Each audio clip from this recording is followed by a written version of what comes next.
Right. Welcome to our fourth session, fourth at the session today. So today's session is a continuation of the second session we've had. I think some of you skipped, quite a number of you skipped the last one, for our third session. So this might be a direct continuation of what we did in the second one. So if you feel as if that it's a lot of things related to media in one go, it's mainly because you skipped that session. But you can go back and check out the other session. Okay, so because it's a continuation of what we learned about media before, we need to talk about media in general again. But then I'll dissect how is it different from how we view online media and how we have different debates from that.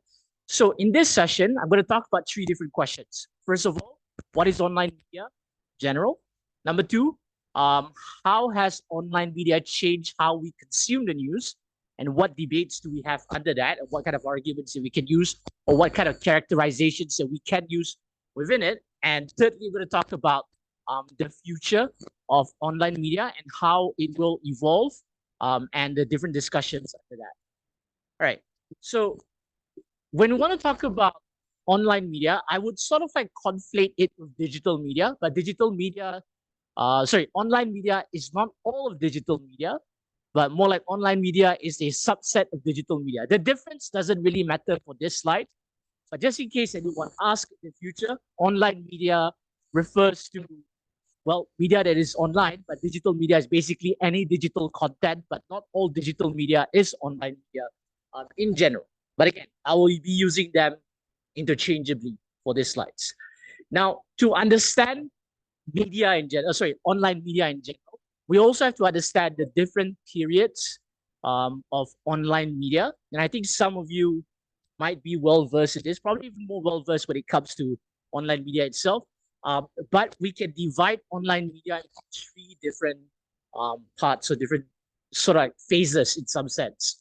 So we start off with Web 1.0, but the purpose of Web 1.0 is primarily used to read.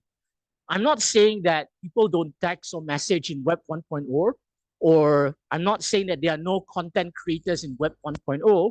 It's just that number one, there's not many of them.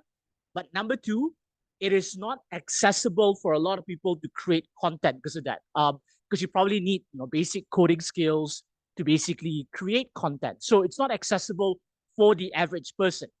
And then we evolve into, or at least the internet in general, sort of like evolved into Web 2.0. And most of the concerns when it comes to debating that we will have in this meta session will be about Web 2.0, where Web 2.0 is primarily used to read and write. So this is where content creation comes in, where the internet becomes way more democratized, and most of us are able to participate within whatever discussions you have when it comes to the media and online media specifically. And lastly, this is what we are sort of like entering. It depends on how you view it. I have mixed feelings about Web 3.0. A part of me thinks it's just a marketing term, but basically, Web 3.0 goes beyond reading and writing, but also to execute different tasks. To use, let's say, artificial intelligence or any form of autonomous agents to carry out tasks, that's considered Web 3.0, or some form of decentralization where the internet is no longer concentrated in the hands of several corporate entities, but for a larger group instead, where the average individual, you could create your own centralized internet, whatever. The technology is way more accessible now. We're sort of skip this part. Okay, let's talk about some criticisms about Web 3.0 in general. So the problem with Web 2.0, and I'm going to talk about it in detail a bit later in the third part. A part of me thinks that it is just a marketing term, or just a bunch of buzzwords that people use in order to sell different kinds of emerging technology. Because a lot of the technology that is associated with Web 3.0 is sort of like out there. We don't actually have the technology to do that yet. To a certain extent. So, for example, things like ChatGPT is normally seen as an extension of, the precursor to Web 3.0 because it is able to execute tasks. So in Web 1.0, we just read. In Web 2.0, we read and write. In Web 3.0, you expect ChatGPT to be able to execute tasks for you. So that's a very different dynamic when it comes to media, because the media is no longer just there for you to consume, but it creates what you consume, or you are able to tell it to do something so that you are able to create something transformative out of that media instead.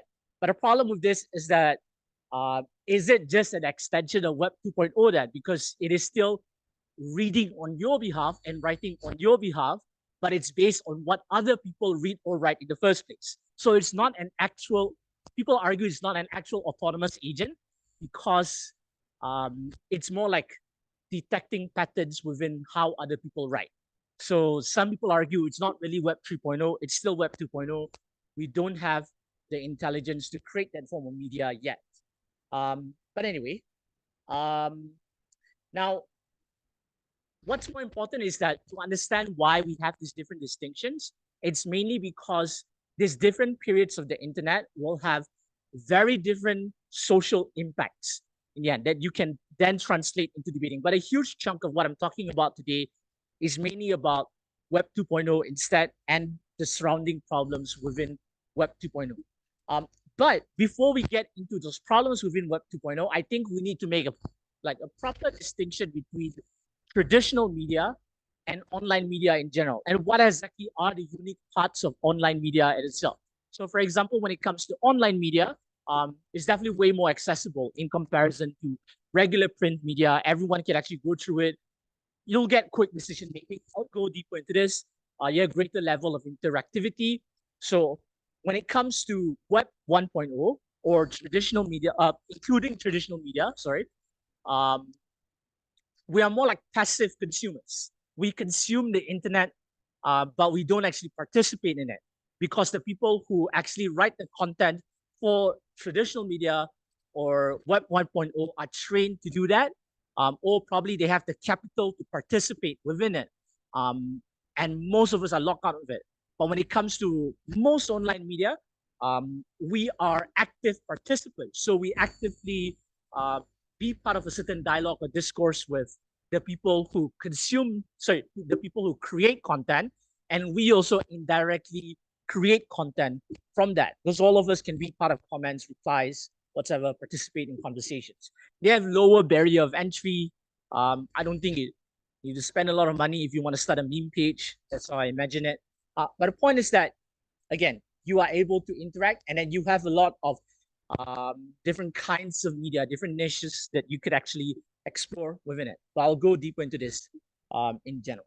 So let's talk about how all of that sort of like changes how we consume information. And I'll go into deeper between those differences that we mentioned earlier. All right, so for this part, for the second part of this lecture, which is a huge chunk of what I'm going to talk about today, I'm basically going to try to answer 4 different questions. First of all, how has speed and accessibility changed our priorities when we consume things? Number 2, what happened when we turn from passive consumers to active participants in media? Number 3, what happens when media is way more personalized? Number 4, how is online media in general funded, and what exactly makes it sustainable for now? Okay, let's talk about the first one. Let's talk about accessibility and media consumption.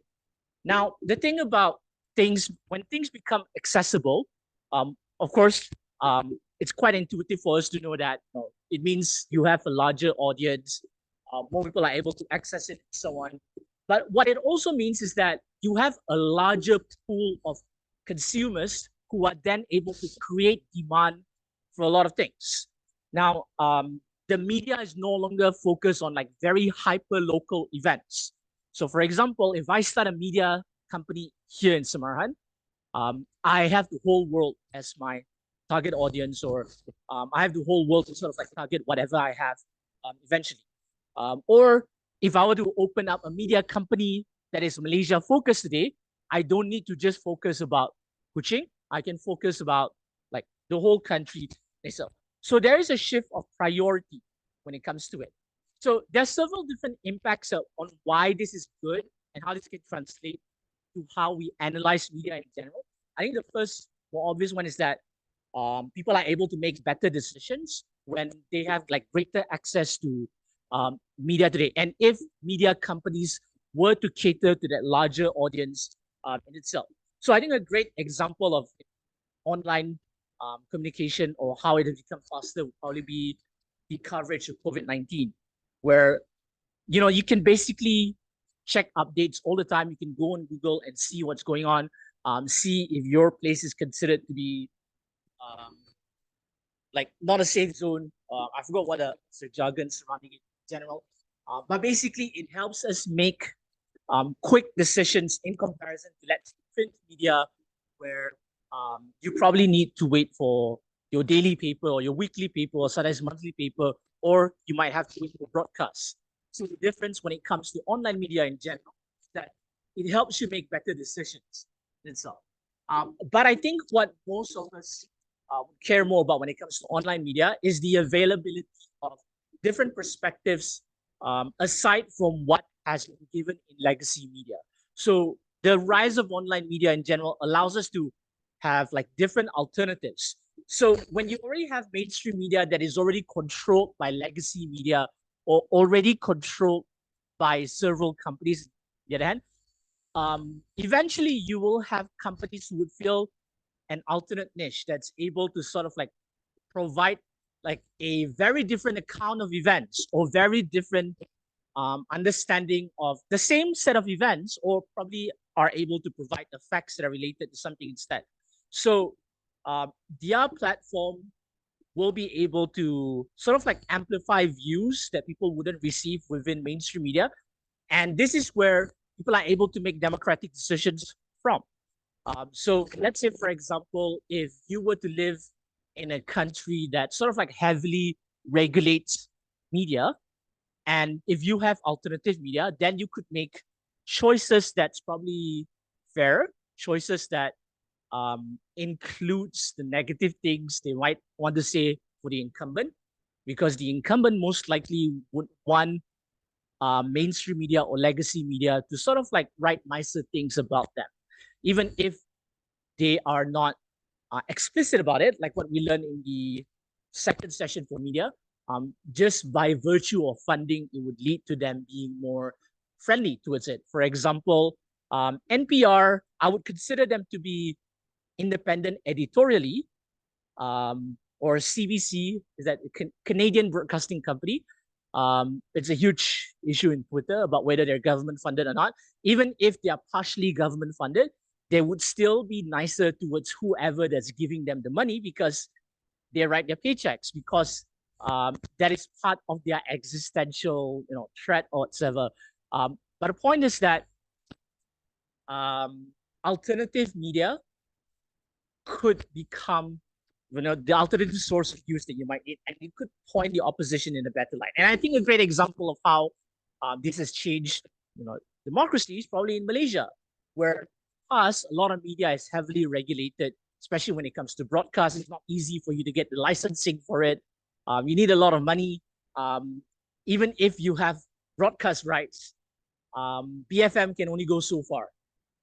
BFM probably cannot penetrate a lot of things, but alternative media, when it comes to online media like Malaysia Kini, allows a lot of other alternative perspectives that allows us to view different people in different lights and have like alternative views surrounding these issues instead. Right. But the other good thing about accessibility for now is that it also helps people to sort of like go through a wide range of information they aren't able to have access first in the first place. So let's say, for example, if you are a teacher in the 80s, the most you have is probably stuff on PBS. And you have to sort of like angle things according to their scheduling, whatever. But having accessible media, especially when it is properly funded, it allows us to enter different kinds of specific kinds of entertainment and niches in general. So you have niche topics. For example, in the past, PBS would probably broadcast things like Sesame Street. And you would have kids from poorer neighborhoods who are able to finally have basic education. They can actually get catch up with other people who are able to afford kindergarten in the first place before going to school and so on. So that's already a good initiative before online media. But then after online media, you can also add on top of it where you have very specific interests that are being supported by public funding or government funding. So you have channels like PBS Eons, which is a dinosaur-related channel funded by PBS that I can learn about. And young kids today have access to that, which in the past they only had Sesame Street instead.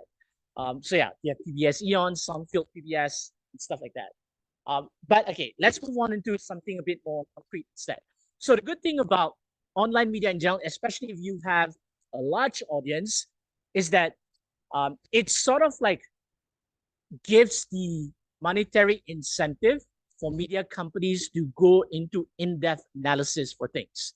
So in the past, when people write the news whatsoever, they have to prioritize what is important because you are catering to a large audience and you are casting a wide net.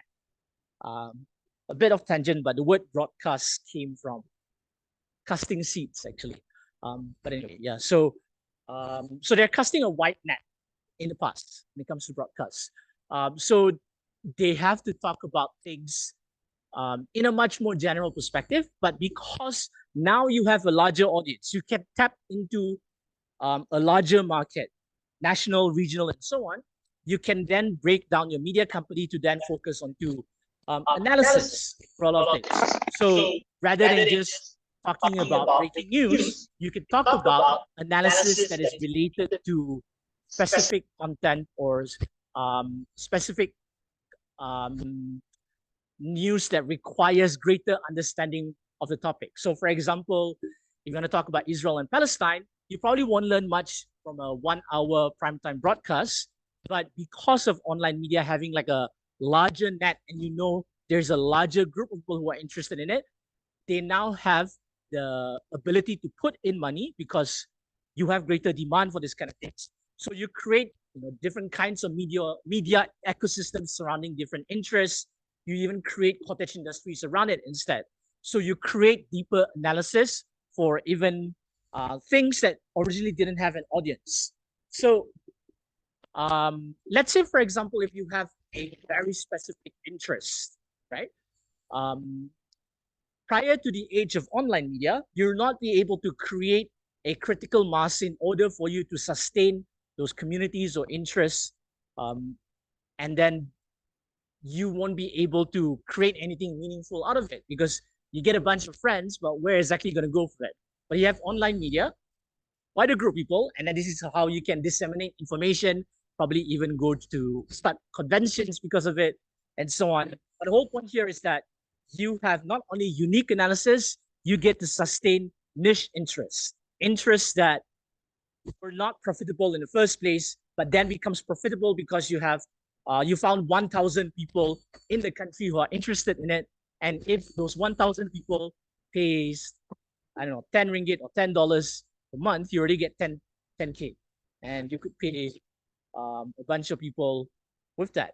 But the whole point here is that it becomes more sustainable because of online media. And this allows in-depth analysis. So for example, when it comes to gaming attack, you finally have Wired magazine. Of course, they started from print, but their evolution into online media was quite helpful. If you are interested in a much more left-wing perspective of things, you can now have magazines that are totally dedicated to a much more left-wing side of analysis, which prior to this, you probably only could buy a bunch of magazines on newsstands that are closer to the mainstream interpretation of things. But now you can access, current affairs, Jacobin.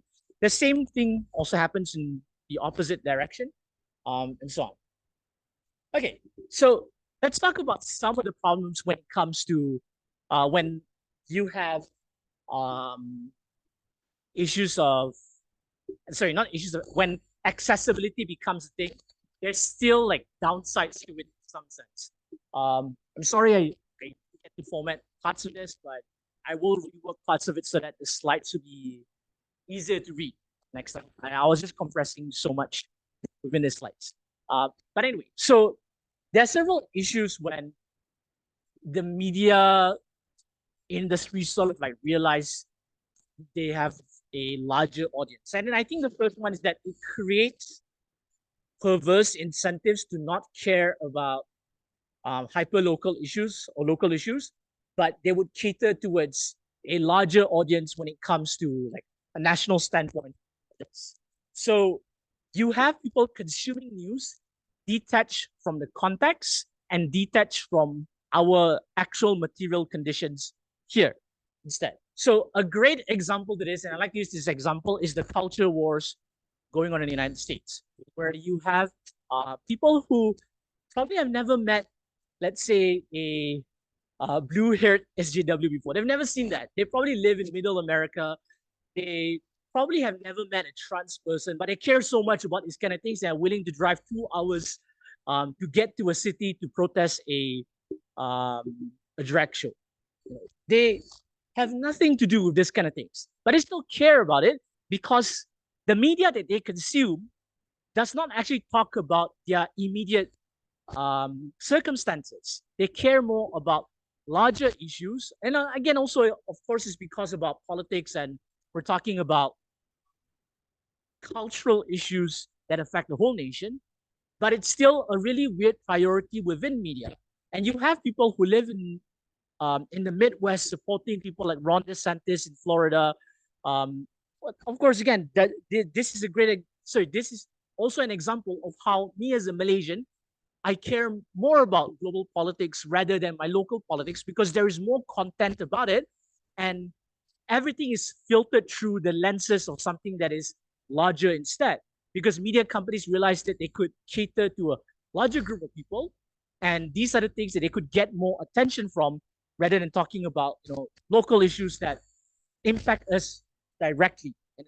So it also harms people who try to talk about local issues. So even if they attempt to talk about local issues, a lot of the analysis or analogies that they use are on a national level instead. So you have something that has nothing to do with the culture wars, but it is framed from the perspective of the culture wars instead. Or in the case of Malaysia, there are a lot of local issues that affect us, but in order for you to talk to a lot of people, you probably need to use an analogy that exists on an international scale because most of us are taught through that. So let's say, for example, if you want to talk about police abuse, I'm not saying that there is no analogy with Black Lives Matter, but a lot of the language used is through the perspective of Black Lives Matter because that's what most of us are familiar with, which is kind of odd because we live here and we have our own issues of police abuse that are related. It's unique to the Indian experience, the Malaysian Indian experience in some sense. But we still talk about it as if we're talking about African Americans in America. So when you have like a large group of people, you eventually need to talk in that language instead. And that's the problem when, that one of the problems with online media. And I'm not so sure how exactly we can fix this, but this is an analysis that you can use in future debates about culture wars. Yeah. Okay. And then you have an issue of the death of quality local media. So again, because a lot of media is catered towards larger interests throughout the nation, so on, a lot of people care more about it. So which one would be more immediate and pushes you into politics? An accident that happens in your neighborhood or the culture wars? The culture wars are probably way more clickbait. The culture wars would attract more people within it. So it normally means that smaller journalists who care about local things, etc., it's harder for them to actually get platforms. And sometimes these platforms are they get bought by other larger platforms in the end. Or some people would some editors might say that I don't care about this. If you care about this, you post it in your local Facebook page instead, your community page. So I would rather have you cover different things. So it makes it harder for people to get funding for proper local investigative journalists, things that affect them immediately. And it's a shame because a lot of proper investigative journalism actually comes from these local papers. So an example of this would probably be how in the past we had the Boston Globe, and they had proper funding to investigate, pedophiles within Catholic churches in Boston, and you have less of that reporting. So the problem from this is that local governments or things that happen immediately around you don't have the same level kind of accountability. So it's kind of weird that on a larger federal level or national level or regional level, you probably have greater accountability, but you have less accountability in a smaller context because a lot of the people who would have written about it are busy writing about something else that has nothing to do with their immediate environment, unless they could use that with a context of the culture wars. So, for example, Ron DeSantis in Florida, he wanted to remove, I forgot, some of the rights that Disney had over some land in Florida. Yes, that's a local issue in Florida, but the only reason why we know about it because it has something to do with a cultural war because he's talking about Disney and he's trying to attack Disney for being woke and stuff like that. And that's the only way that we can finally understand smaller regional issues, and that also applies to a lot of other smaller issues in that sense. So it's kind of hard for you to inform locals about things within the immediate areas. So then they rely on things like social media for that, which we'll talk about a bit later. The other problem with accessibility and the speed of media dissemination would be misinformation. So imagine this. Social media is very hyperactive and things spread really quick because you don't have gatekeepers. You don't have editorial teams and so on. And then you supercharge it with the political conditions of that country at that moment. So in this case, in the West, you could talk about the culture wars in itself. So what happens here is that get misinformation or the spread of low quality information that has not been vetted, properly whatsoever. So a great example of this would be Sweden Gate. So I think this is in 2016 or 2015, I forgot. So at one point, the Swedish Transport Administration banned Christmas lights. But the information that was going around at that moment was that they banned it because they didn't want to offend certain Muslim asylum seekers. But the reality is that they banned it because of safety issues. They don't want people to put up Christmas lights on public utility. You can still have Christmas lights, but don't put it on your, electric wire or it's a public electric wire and those kind of things and so on. But then it morphed into something that's way more xenophobic and Islamophobic. And it's easy to spread this and it morphed within a really short period. So on. So that's on a smaller context, but let's talk about a larger context instead. So Facebook has been used as a platform by extremists in Myanmar to spread lies about the Rohingya Muslims. So this is how they are able to convince a lot of people, and they create a media ecosystem, and more people interact because of it. And this is how they painted a picture of, they are of course, Muslims who maybe commit crimes, but for many different reasons whatsoever. But they managed to paint people as if it's like a very ingrained thing, and then they try to exacerbate information that's related to that, and they also sort of like feed into the narrative that the government had about how these people are not Burmese in the first place or not Myanmarese in the first place. So they managed to create an image of the other, but it is supercharged because of the internet. Like back then, of course, governments are able to still use whatever broadcasting that they have, but the speed that Facebook puts it through and how it spreads quickly among these communities allows people to sort of like spread this kind of lies quickly instead, and that's sort of like exacerbated the rate of genocide in Myanmar. I think a third example of misinformation because of accessibility and the speed of it is QAnon. I once had a student who called it canon instead. Um, but anyway, QAnon started from on 4chan. Um, so this guy decided to call himself Q. Um, so they managed to figure out who's that guy. Apparently he's the guy who retired in the Philippines, an American guy who retired in the Philippines. But he has posted a lot of weird stuff about Trump, saying that Trump would reveal X, Y, Z a certain date, but it never happened. But it created what people argue to be the first secular cult, like a cult surrounding Trump. It's not about facts anymore, but about how people feel about Trumpism. And a lot of that happens because of a lot of the information that's spread through online media within it. Okay. All right. So let's talk about the second question I wanted to answer about how it changes us from uh, passive consumers and into active participants within media instead. So, like I said earlier, a key part of Web 2.0 is that now content creators and users, we are in constant dialogue, which means that it leads to us being able to fact check media. So the media is no longer a monolith that is able to push information towards you, but you are able to question them in the process instead, because there is constant activity between us and whoever that creates stuff.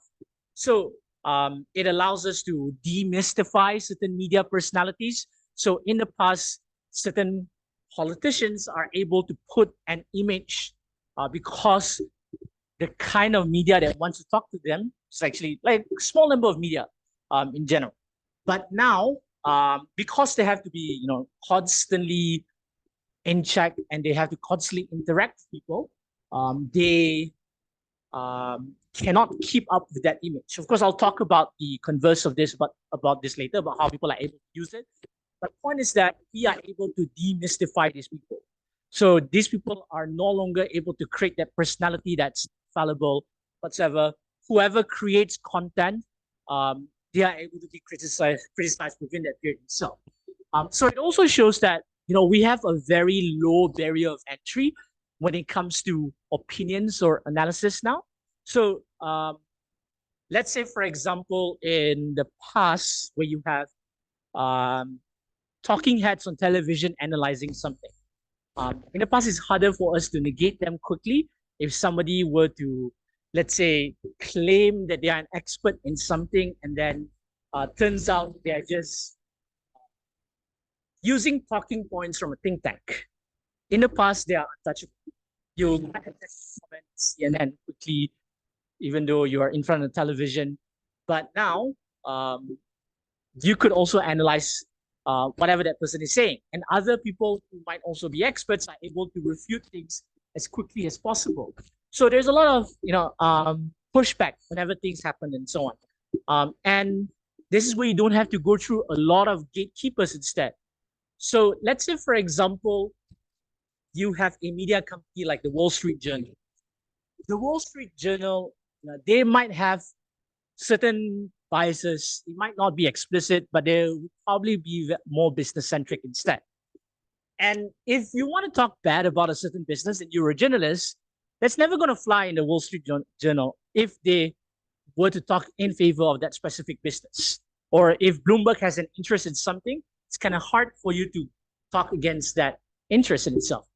But because there's greater interactivity and lower barrier of entry, it means that anyone who is able to stand up for their rigor, anybody who is able to write or analyze something, they don't have to go through those specific gatekeepers and editorial team. They can provide that analysis elsewhere instead. And they are able to use that, able to start their own thing on Substack or along those lines. Okay, so another angle you could talk about us eventually becoming active participants is that we live in an era of like user-generated content creation, user-generated content in general. So a lot of the content that is created within this era is no longer through the lenses of people who are trained or educated in a certain style. So let's say, for example, you want to write a certain way. If you get enough eyes on your blog, then you become legitimate through that. You don't have to gain legitimacy through the editorial teams that we spoke about earlier. And this is where um, you know different kinds of media content that was not possible in the past now can gain popularity. So, for example, when it comes to memes and so on, they will never fly in the past, especially when it comes to um, political content, whatsoever. There's always like a expectation that you need to meet a certain decorum for things, or content like video essays wouldn't have flown in an era of TV channels and so on, or something like let's play media, where in the past people make fun of you, thinking that people want you if you argue that people want to watch someone else playing video games. But now people can do that. Things that are less likely to be green lighted can now be something that's profitable instead. But another angle is that when it's a user generated content, there is some level of authenticity for it, so people don't expect huge productions from it. So the barrier to entry is not just low because of cost, but also because of the expectations that people have. So the content that you create becomes automatically way more relatable, or low expectations for production value. People don't expect you to be in the middle of I don't know, of a cyclone or whatever. Some people don't expect that. And it's good enough that you have the right information whatsoever. And then you have other people who are able to exploit live streaming whatsoever. You are not filtered through legacy media in this angle, right? So this is where you also have the rise of citizen journalism, where you have the average person being able to report things around them. So you don't need to wait for the relevance of editors. So so this is sort of like I don't know if you want to call it a solution for the problem about newspapers eventually talking about national issues only. But citizen journalism sort of like, again, lowers the entry for the average person to talk about things around them. But at the same time, it's on social media, so it doesn't have that air of legitimacy, but it still allows us to cover it. So it's dependent on your effort on how you want to report it in itself. But it allows communities to sort of like become each other's reporter in some sense, along those lines. But like I said earlier, experts no longer need to, get to a large media company. If they can get enough number of followers, they can eventually write their own thing instead. But also because of user-generated content, this is where you have the rise of influencers instead. So you have people who can be perceived as more authentic than a $1 million branding event. So who are you more likely to follow if you have a very specific interest? Let's say if you have a very specific interest, like, I don't know, skateboarding, along those lines. Who are you going to listen to? Somebody who's going to promote things on a billboard, whatever, or are you going to listen to a professional skateboarder in that sense? Are you going to listen to someone who probably knows what they're talking about instead, and you'll buy stuff from them instead? So apply that logic to other kinds of influencers and so on. So this is where users who are not part of a larger media ecosystem can become something like a billboard in some sense. And they're able to leverage on their quote unquote authenticity. Of course, you then have issues of people who pretend to be reviewing things in a fair manner. You have paid sponsorships, but that's a whole different question instead. But the whole point here is that user-generated content and Web 2.0 is the reason why they're able to do it instead.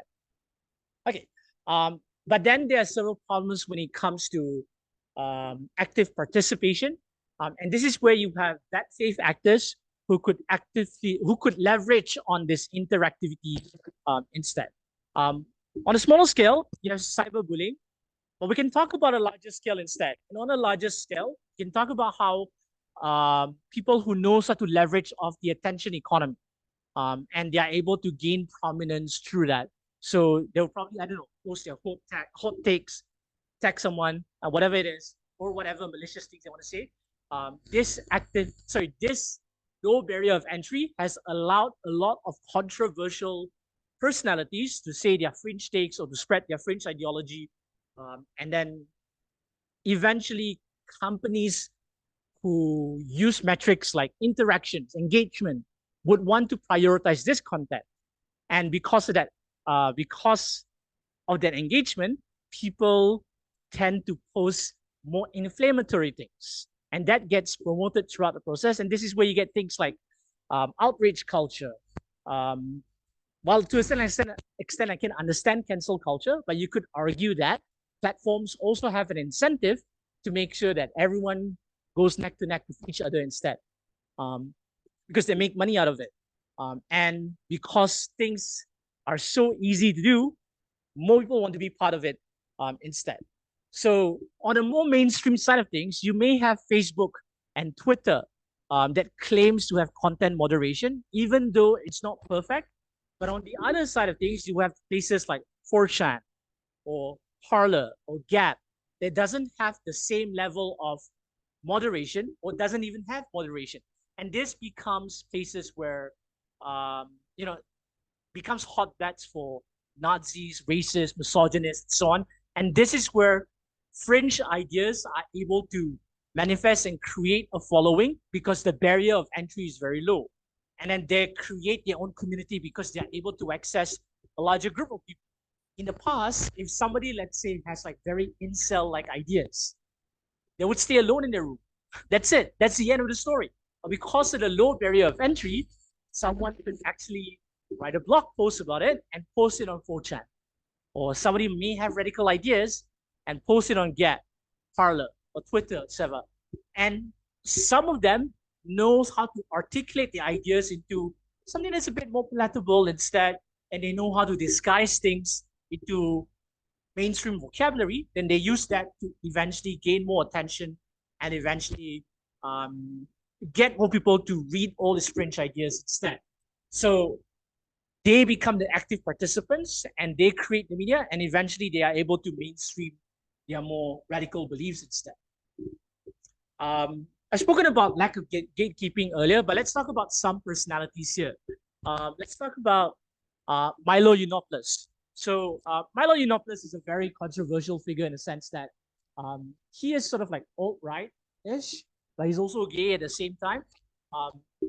So he has this really weird period where he said that, he was born gay, but he feels bad about it. So he needs to work towards becoming a good Christian eventually. So I think he had a husband at first and then divorced, but then eventually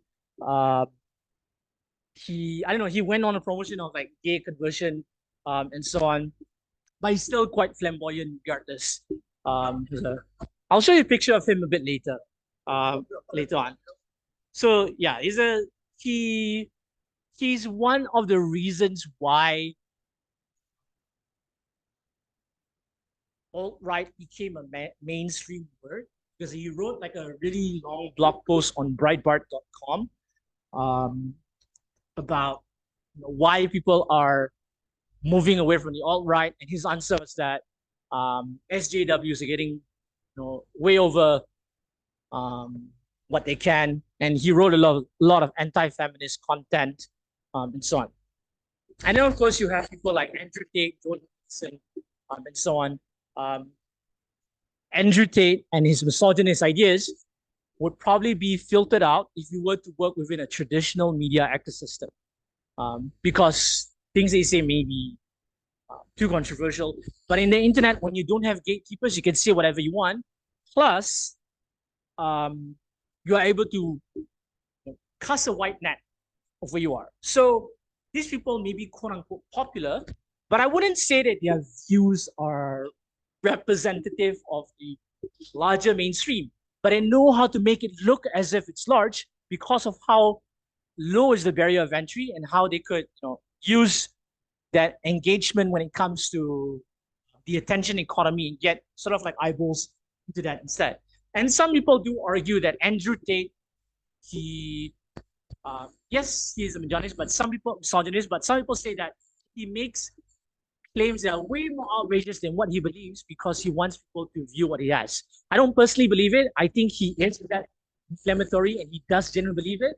But I understand why people come to that conclusion because you need to cut through the noise when you want to make a certain statement and so on. And then you have people like Jordan Peterson, so on. Okay, so I can understand why some people might want to read the stuff he does and so on. But a lot of his work, again, would be filtered out if he goes through legacy media instead. But another problem that I think a lot of people don't engage when it comes to the lack of gatekeeping is that the reason why gatekeepers exist is not just to filter out content, but is also to put out certain standards if you have content that might be might be relevant and so on. So let's say, for example, you do have a controversial idea. In legacy media, some people, yes, they will give you eyes, but they will still give you a chance as long as you meet certain standards, like fact checking, whatever information you write is correct, you're able to use the house style, etc. But the lack of gatekeeping allows anyone to just, they might have a certain claim, maybe it could work, whatsoever, but they don't put them through the same standards, so it gets demolished quickly. Now, personally, I don't think Matt Taibbi is a good journalist. The person in the picture here. To the right is Mehdi Hassan. Talking about to the person to the left. Yeah, so Matt Taibbi here. I don't personally buy the stuff he does. Like he posted this set of articles / tweets called the Twitter Files, saying that he has a lot of information on how the Democratic Party was able to influence what is trending on Twitter and so on. If he were to go through conservative legacy media, he would probably have greater credibility because he would at least have editors or people who are able to fact check. But because he goes out as like some like a dog without a master, let off his leash and just posts anything, dumps anything that he finds, whatever case he had, even if it's true, wouldn't actually stand up to scrutiny, and people wouldn't take him, take him for. I'm sorry, no, take him for. Won't be able to take him seriously. So I'll try to find that video a bit later or something. I'll link it somewhere, whatever. But Mehdi Hassan just basically demolished him by just pointing out the different errors that he had in his reporting. All right. So the next angle I want to talk about when it comes to online media is that online media is way more personalized in comparison to traditional media. So the good thing about online media is that it's basically catered to your personal interests or whatever you want to actually general. So the algorithm recommend you things based on whatever you've explored before. So it reduces your work when it comes to researching that information. And even when it comes to advertising, as much as some of you might find some of the advertising you have on Facebook or Twitter to be annoying, it is less annoying in comparison to random advertising that used to what happened in the past. So everything is sort of like tagged. You have metadata for everything. So then the algorithm works based on that. And then the other thing about media personalization that I think that is underanalyzed is that you get to choose whether you want to interact or not with certain things. So a lot of people are able to sort of like exclude themselves from certain quote unquote discourse. They don't care about certain things. They are able to live within their own world for that. And some people enjoy life through that instead. And then you no longer need the monoculture to tell you something. So the monoculture is basically the same thing that everyone look towards to for information. You no longer need to rely on that, but instead you have the depth of the monoculture where you have like many subcultures to refer to when it comes to your whatever you're interested in or whatever you want to participate in instead. But the internet creates more subcultures for you to sort of like immerse yourself in instead. So the good thing about online media in general is that, especially when it comes to media personalization, it allows you to build communities or create like sense of belonging. So I think I can analyze this in two different ways. The first way I can analyze this is that, let's say, for example, if you are a minority within your country, well, let's say if you are an LGBTQ person and your country has a culture that's quite hostile about it. So media personalization provides you an alternative, provides you a world where you can live in a comfortable environment where your views are accepted in that sense. So you're able to find other people who are similar to it, or you are able to create other forms of media ecosystems that caters around your view. So let's say, for example, people read CNN or BBC for news, but an LGBTQ person has their own set of media, like let's say, for example, Pink News. And that allows them to find news that's relevant to their personal interest or whatever their identity is. And you create that media ecosystem, which wouldn't have existed in the first place because you are not able to find anyone with your views in your immediate vicinity. So if I am a LGBTQ person in the middle of Morocco, and I'm not able to find some of my own views, I can just go, I know, a specific Discord server. I can go for websites related to it, and I can pretend as if I live in a world that's friendly or live in that world that's friendly. But the second way you could analyze all this is that it allows you to create a parallel economic system or parallel power structures that wouldn't have existed in print media. So the rest of us, we can, if you're not involved in marginalized groups, we can find businesses that will cater to our interests, and it doesn't change our lives whatsoever. But let's say if you are a minority in a country, and you want to boost up the economic power of your minority group, having all this, balkanization of the media, okay, balkanization is not right. Having like your own media ecosystem that promotes businesses that are catered surrounding to your identity based on that media personalization allows the empowerment of that specific minority group that you are a part of. So let's say if you are an Indian person in Sarawak and you want to sort of like cater to the Indian community, make sure that the community stays strong. You're able to find media personalization that's related to that, and you are able to find the businesses that you care about. You could eventually, strengthen that business, and you create a community surrounding it. So that's how you can analyze this kind of media personalization instead. If you have very specific interests, the same too. You can at least create, or at least you can sustain your interest with people across the country that eventually makes you sustainable, which you then can use that as a base to empower the rest of your community, whatsoever. Or you could create a small group of people, and so on. But the point is that you create an alternative world and also a parallel power structure that wouldn't have existed in the first place.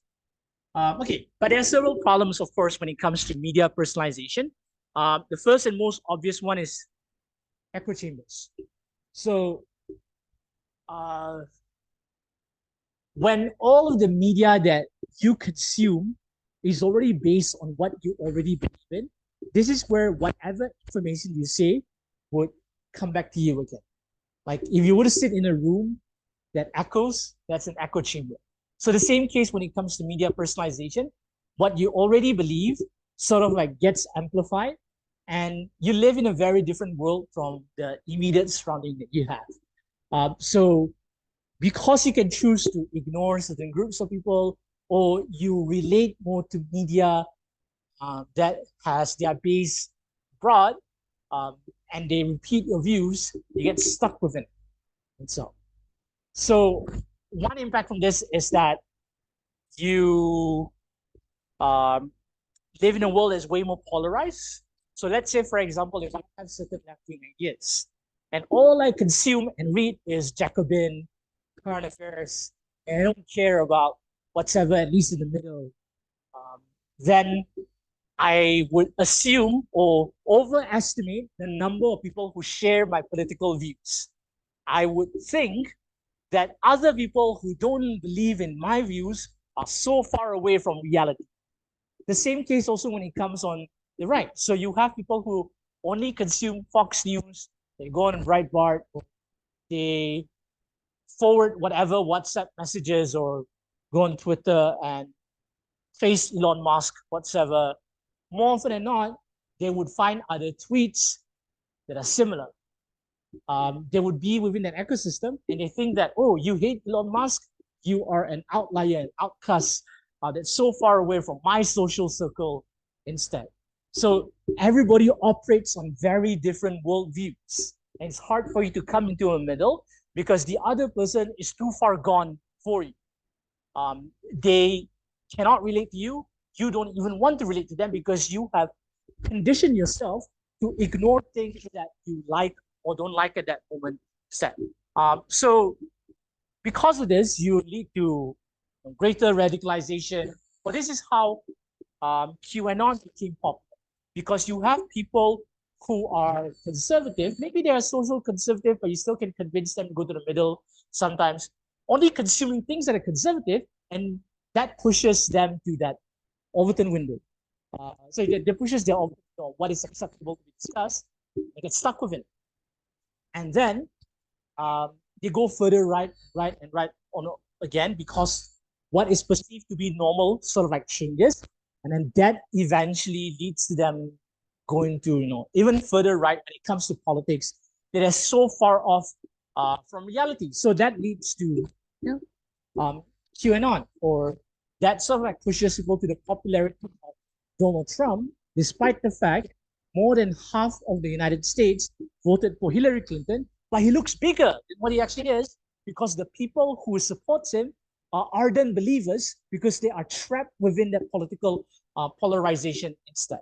And you are less likely to fact check stuff, things that you believe in, because they're easy to your worldview. It fits like the perfect jigsaw puzzle in that sense. So why should you fact check it? Because it already confirms what you believe in, or there's no need for you to check it because I listened to Tucker Carlson today, so I believe in Tucker Carlson. Whatever he says, it leads to confirmation bias. So, and media personalization sort of like exacerbates all of this, these echo chambers. All right, so let's look at an example of over personalization, I guess. So this is what YouTube recommends me. I don't know if people care about it, but I'm sorry. Right. So this is what YouTube thinks that I want to watch.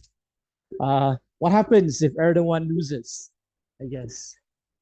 For some reason, YouTube thinks that I'm looking for places to eat in US. Right. All right. Okay.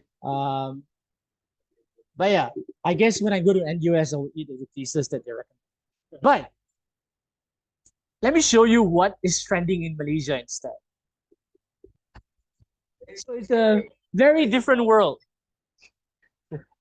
You get this sometimes.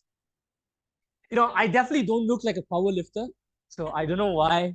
Okay, never mind. So yeah, apparently that's trending. Some guy went to a gym. So okay, I don't know what playlist is that. Is that some Feng Tao playlist? Uh, I yeah. Okay. And I don't know. Apparently, a lot of people in Malaysia are sad. But the whole point here is that I live in a very different world, apparently. The rest of the world are looking at stuff like this. I kind of forgot there was it's Raya this weekend. That's how different my world is. It's from other people. So yeah. So this is an example of over personalization. Okay. Um, let's talk about. Let's continue from what we have now. Well, if people go further and further down what what the media recommends them. So the problem with the with algorithms that are based on your interest in history is that it pushes you into the smaller niches of what you originally interested in, and then that eventually push you into something way more extreme. And if you are not careful, you might get down that line instead. So there are people who knows how to use this. For example, ISIS at one point um, operated quite a number of Twitter accounts. So, um, so yeah, I think a lot of people kind of forgot that a lot of people who are involved in ISIS are not really old people. A lot of them are actually quite young. They actually have their own magazines and stuff like that. They have a really good media ecosystem. Just I'm not justifying their lives whatsoever, but if you're born into an environment like that, where that is the only way you go up, you'll probably go there instead. I'm not saying that I agree with people going there, that world. I'm just saying that um, a lot of them are born into environments that will push them into it. But anyway, aside from that, self-radicalization could happen, mainly also because of media personalization and so on. All ISIS has to do is just to inspire some people instead. I think in 2017, there was this woman who Singaporean authorities said that she self-radicalized and she wanted to, okay, fact check me on this. I'm not so sure. 2017. She was a kindergarten teacher, I think, and she wanted to bomb the kindergarten. And she was the first female Singaporean to ever been detained under ISA. So, and representation, I guess. But the point is that Singaporean authorities managed to figure out and said that it's not like someone recruited her; she self-radicalized by going down the rabbit hole because of this, because of media personalization.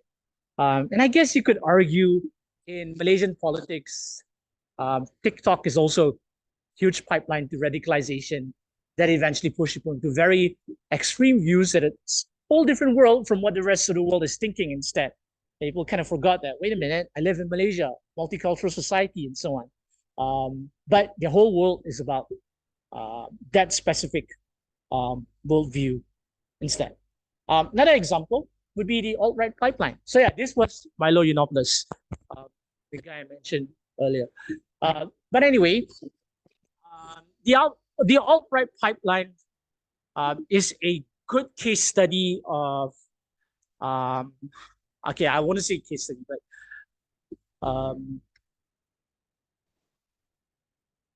so this was where the alt-right was able to manipulate the YouTube algorithm. So there's a reason why right-wing media over the past 10 years got a bit obsessive with things like woke culture or SJWs and so on. And they talk about video games and movies whatsoever. It's because the YouTube algorithm would recommend you stuff that is similar to what you already experienced. So if you have a bunch of young kids watching Let's Plays of Call of Duty or Minecraft, and then you have a bunch of these creators also doing the same thing on YouTube, and then eventually, once in a while, they would talk about things that are political, that would eventually push them further right. And that would eventually lead them to more political videos that are related to the far right, YouTube, and so on. And you consume more of that, it will push you towards that direction. So that would lead to that online radicalization of where then eventually you might meet people who can be considered to be outright Nazis or white supremacists and so on. So they're able to massage their views to that direction instead. Okay, but let's talk about funding of online media. This is the fourth question of the second part here. So the reason why we need to sort of like understand funding when it comes to online media, because that sort of like influences what information we eventually get and what happens when the information is controlled by smaller groups of people. But anyway, when it comes to online media, it's funded primarily through three different ways. Firstly, it's through advertising, with your platform economy, surveillance capitalism. I'll talk more about that. Number two, subscriptions and paywalls. And number three, donations. But I'm going to lump B and C together because I think there are some similarities to it. So let's start with the first advertising. So in our second meta session, I did talk about how advertising influences what kind of content that we can talk on certain platforms or media economy.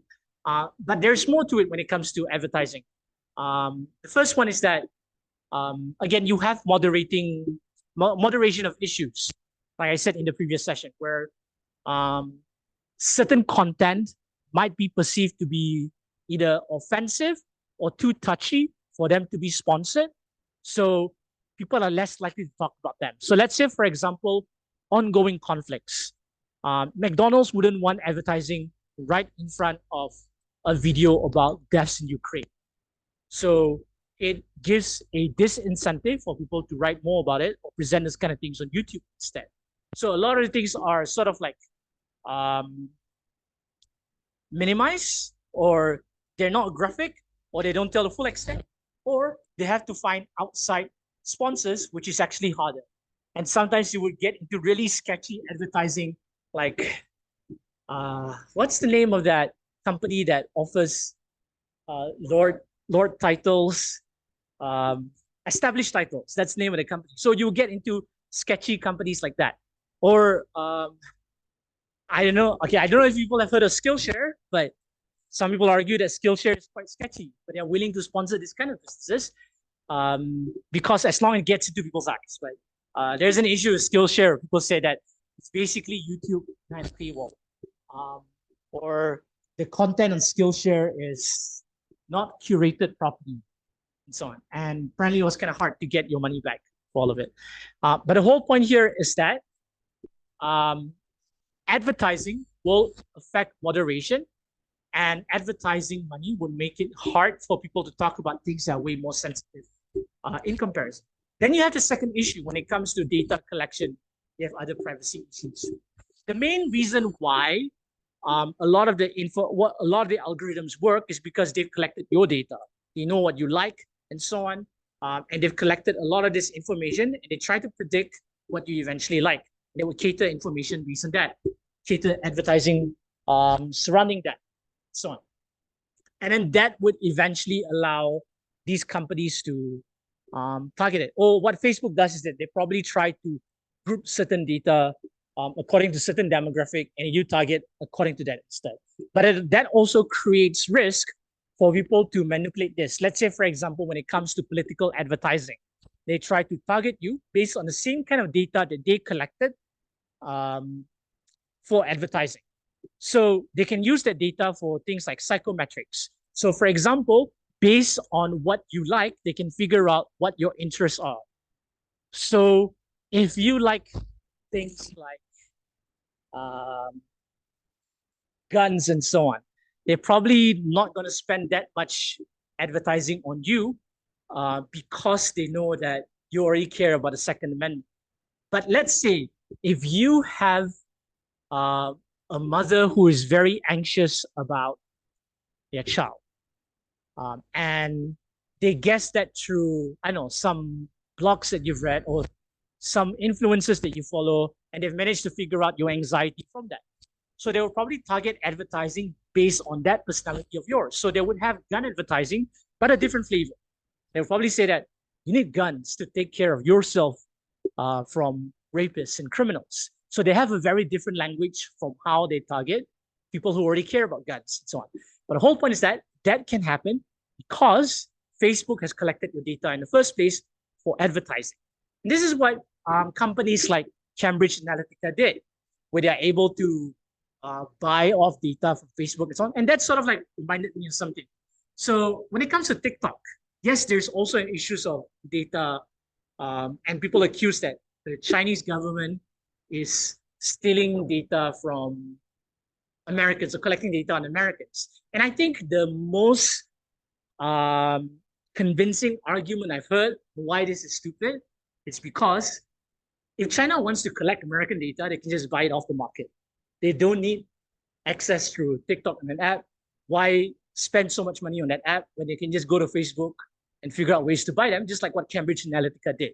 So I'm not saying that TikTok is off the hook. All I'm saying is that if they really want to do it, there are a lot of ways to do it already. So a lot of the arguments surrounding TikTok on that angle, doesn't really make sense in that sense. Okay. The third thing about online advertising that we probably need to understand is SEO marketing. So SEO stands for search engine optimization. I used to do this a lot. I hated it. But okay. But back then I was not critical about SEO whatsoever when I did my blogging.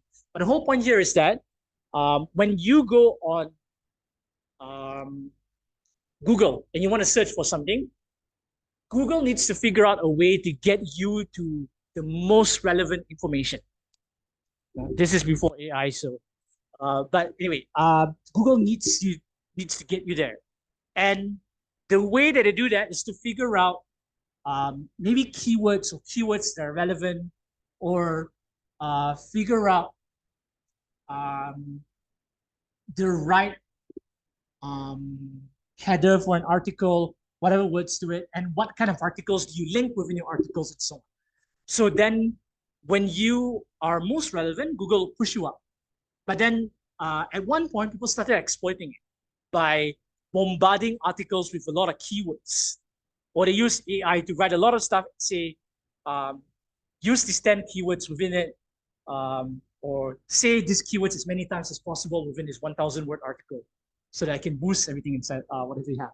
So the problem with this kind of advertising is that, number one, when people exploit it, it would basically push things that are irrelevant, and Google thinks that they're relevant.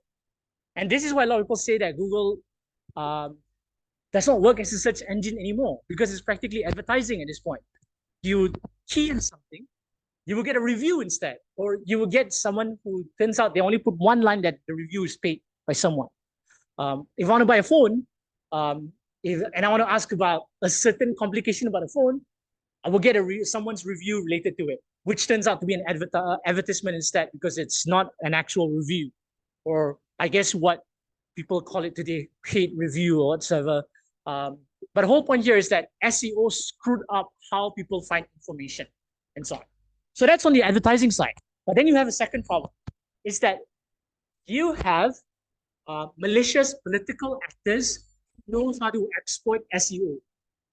And they become the only source of information because they can pump or churn out articles that are related.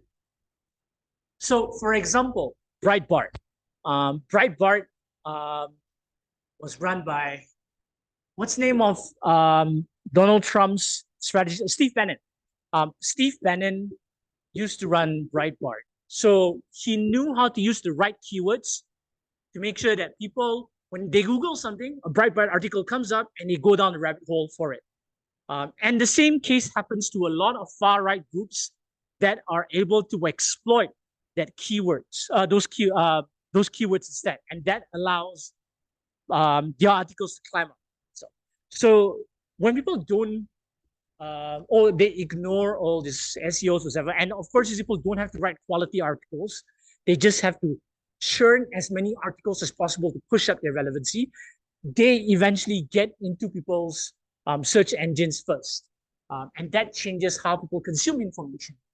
Because if your first interaction is through a very skewed perspective, whatever you learn after that will be based on what was tagged with that data first. And you go down that route, so yeah, so that's SEO marketing. Attention economy is simple, basically rise of engagement and so on. Rise of sponsored content. So the problem with sponsored content is that a lot of people cannot differentiate between sponsored content and actual content. So the problem here is that you might want to buy something, but you thought it's an honest review. I think a great perpetrator of this would be BuzzFeed. They used to have a lot of sponsored content, quizzes, and so on. And people had no idea if it was sponsored content or not. Sorry. Okay, but let's talk about some of the problems with paywall. So let's say that we don't want advertising. That I would rather just pay YouTube, whatever, or I'll just pay for things, and everything is behind a paywall. So again, it goes back to the same problem: lack of accessibility. Um, for people to read quality content, they have to pay, and this is unfortunate because if you were to Google something, unfortunately, Fox News is going to show up top because Fox News is free for you to read. And they rely on advertising, um, or they have people who are willing to fund them. And you have that information bottleneck in that sense. So a lot of the content that people first approach is not through analysis media. It's not through something that is able to explain whatever it is. The problem then becomes that a lot of things that you Google that are of good quality will be behind paywalls, and you wouldn't be able to read them, or people just ignore them and they wouldn't care about it. So people don't get good quality analysis from it instead. Then you also have the issue of audience capture. When you are very reliant on people's subscriptions, you don't want to anger them. You don't want to say things that are against their views. And so let's say if I have a Substack and I talk about, let's say, how great are nacho chips or etc. And then I made a controversial comment. Oh, this brand that you all like sucks. I hate it. This brand that you've been eating are for plebs, not for me. So you would lose your audience throughout the process because they like it. And you are then forced to do it. So imagine that in a political context. So let's say if you want to say something controversial, and something that is against the value of most of your audience, you will keep it to yourself, or you would just follow what your audience wants to believe instead. So you are stuck within that world of subscription. Okay. So I'll go through part 3 quite quickly because part 2 was quite long. Let's talk about how will online media eventually evolve. And I think the first angle that we need to talk about is short form content and how it kills off other form of content as TikTok becomes more popular, because it's easy to use. The algorithm is actually quite good. Other media platforms eventually want to follow through with TikTok. So this is where other forms of content gets killed or deprioritized. So for example, YouTube has YouTube Shorts, and they start reducing payouts for long form creators, or they make it harder for long form creators, or they force long form creators to also be good at shorts in order for them to be promoted by the algorithm instead. So the TikTokization of the internet, is that a right word? Eventually forces everyone to play catch up and kills long form content that would probably be more nuanced instead. So there's a huge difference between a 30-second content on TikTok versus, let's say, a 25-minute analysis done by Johnny Harris instead. And most people would look at a 30-second content. So I'm not saying that all 30-second content are bad. I saw this TikTok on Bimbo Economics explaining about BRICS through, or the de-dollarization through Windows. It's good, but not everyone will be as good as that. A lot of people just consume whatever Said and Grutich sends me in the middle of the night at 3 a.m. I mean, I appreciate it, but I just continue to say. Okay, I appreciate it. But the point is that it kills off online content because advertisers realize that more people want to share 30 seconds content or 1 minute content, etc. So they move towards that. And it kills off a lot of revenue for long form content. It's the same reason why blogging died when Twitter came along, because everyone realized that they get on Twitter to promote their blogs. Turns out people don't read the blogs. So advertisers said that we're going to stop sponsoring your blogs or your affiliate links. we are just going to advertise on Twitter instead. So everyone goes on Twitter. So um, the TikTokization of the internet is just another version of Twitter killing off blogs in comparison. The second trend that we probably need to understand more is probably AI, deepfakes, stuff like that. So I think one of the biggest debates when it comes to AI would be, do we actually have AI now? That's the thing. That's the question people have. So so a lot of there are people who argue that AI as we know it today is just pattern recognition. It is just a super powered version of your autocomplete. It doesn't understand what you are asking. They're just saying, oh, this is your question. Here's a bunch of text that I found that sort of like is similar to what you're talking about. And here's how I spew out information related to it. And then I just adjust the grammar that's related to it, and so on and so forth. So it does not actually understand what you have. And sometimes they would insert information that sounds correct because it's just autocomplete, but it doesn't make sense if an expert reads it or if a person who knows what they're doing is actually reading it instead. So this would lead to misinformation, or this would lead to people not knowing their sources, or people who wrote them in the first place don't get compensated because they didn't realize that information was scrapped or whatever language model has their information because OpenAI is not transparent about it. Which at the same time, it was kind of weird that people like Elon Musk or a bunch of other guys from OpenAI said that, oh, we need to stop GPT-4 because all the jobs will be taken away by GPT-4. But there are also computer scientists who argue that all this AI doomerism is not a real concern because it's just some kind of counterintuitive marketing. By over exaggerating the impacts of ChatGPT and similar AI, they are able to create wild imaginations of what these things can actually do and whether they can understand stuff or not. So then they believe in whatever eventual hype that they make about their products, and people get to use it. It does not mean that it will not replace jobs. It would still replace jobs because a lot of companies only care about the eventual product or bottom line. So even if whatever ChatGPT does is horrible, if it looks good enough for certain things, companies will use it and replace workers from it instead. Then, of course, the question whether how people are being compensated within it instead, and so on. Okay, so that's basically it for the three questions. But let's take a look at some of the motions that are relevant to what I spoke earlier.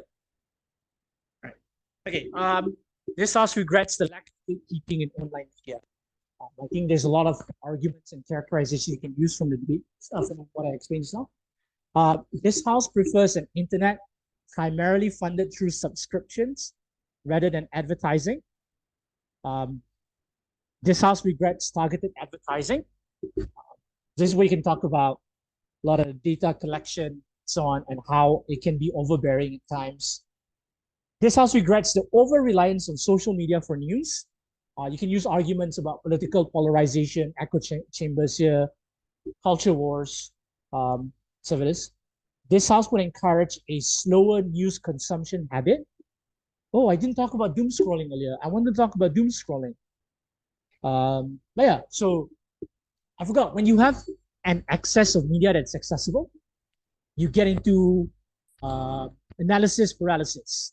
As in, like, you want to analyze stuff, but you have so much information, you don't know what to do on top of that. Or you have doom scrolling. It's so hard for you to continue life because everything you scroll, you feel sad. Or you care too much about something and you scroll through that, you become sad because you think about that problem all the time and you aren't able to continue with life because there's an information overload that you are experiencing. Or, oh, I forgot one more thing about media personalization. Now I remember. Another problem of media personalization is that when you have your group of friends and all of you are hyper online, right? and they update stuff, and then they post highlight reels of their lives. And, life looks great. Why is my life not like that? I feel depressed because this person is in the middle of Bali enjoying life, uh, while I'm busy typing stuff somewhere else, looking at Excel sheets or something. So you would feel sad that you kind of forgot that this is just a highlight reel, that this is just a slice of their life. They also do other things to make sure that they are able to enjoy life. They also put in the hard work, things that you don't see that they're sad of. But you forgot about that, thinking other people have happy lives and your life sucks. And you kind of forgot the happy things they did, like the friends you had, the meals you had. You kind of forgot this kind of things. Is that you start comparing stuff. Like you compare, oh shit, I'm eating Maggie this week. This person is going for some grand tom yum buffet or something. Like there's something wrong with my life, and so on. So you over compare a lot of things, and you only see the good stuff in other people's life. You kind of forgot that everyone goes through their own struggles. They also get sad. Okay, next motion. This house believes that social media companies that have achieved a certain size should give voting rights for major decisions to the platform. I think this is a version of this. Was it EVP? Is it? Was it ABP or I forgot? I know one of the majors.